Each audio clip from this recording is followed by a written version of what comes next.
Здравейте, звезди на вашия собствен живот. Аз съм Зори Егър и съм консултант по личностно развитие и констелатор от Академия Щастлив живот. И днес продължавам моята поредица относно вътрешната стабилност. Какво ни прави стабилни, освен знанието кои сме? Как мислите? Нашите убеждения, нашата вяра.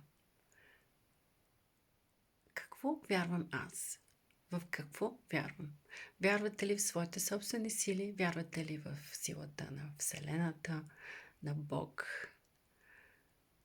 Кому оставяте да определя как да живеете?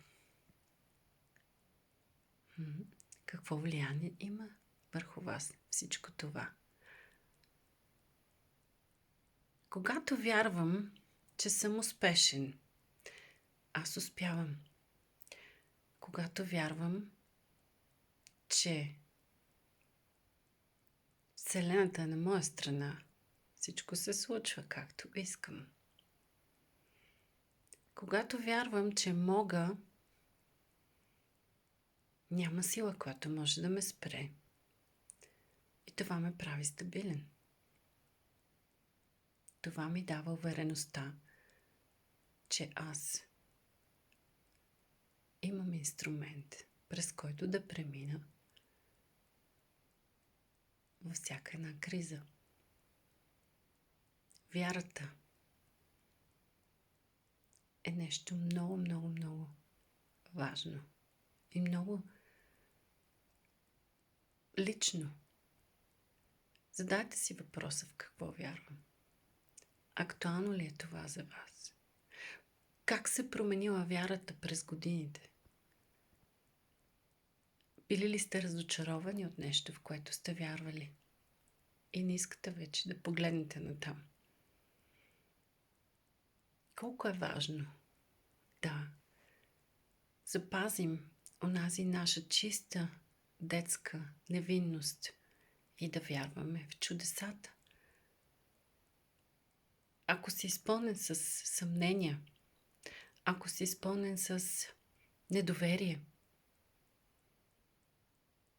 как се отразява това в твоя живот? Виждаш ли го всекидневно?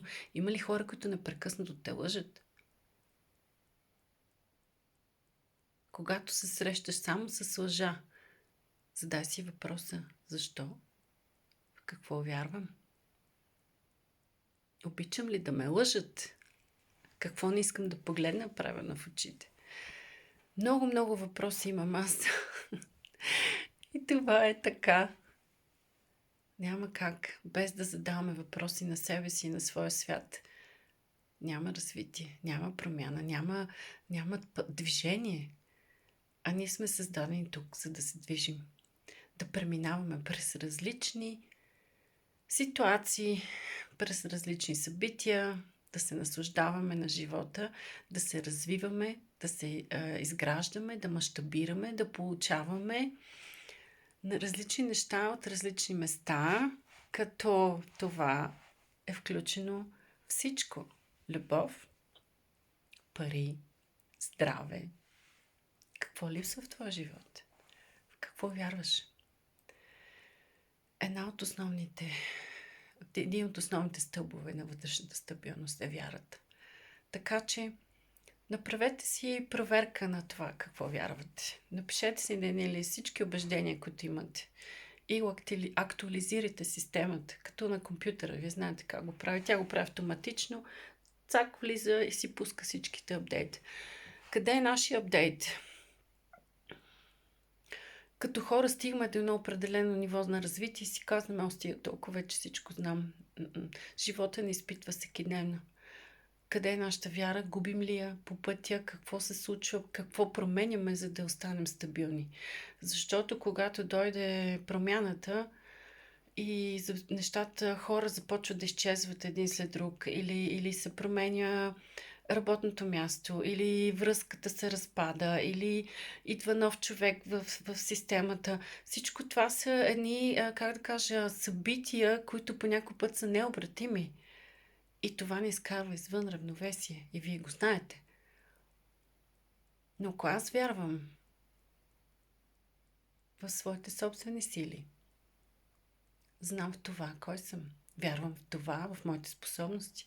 Кои са вашите способности? Това ще стигнем до следващия път. Сега ще останем до вярата. Така че вижте в какво вярвате. Пропишете си и ако имате въпроси, задавайте ги. Аз съм Зори Егър и с радост ще отговоря на всеки един от вас. Благодаря.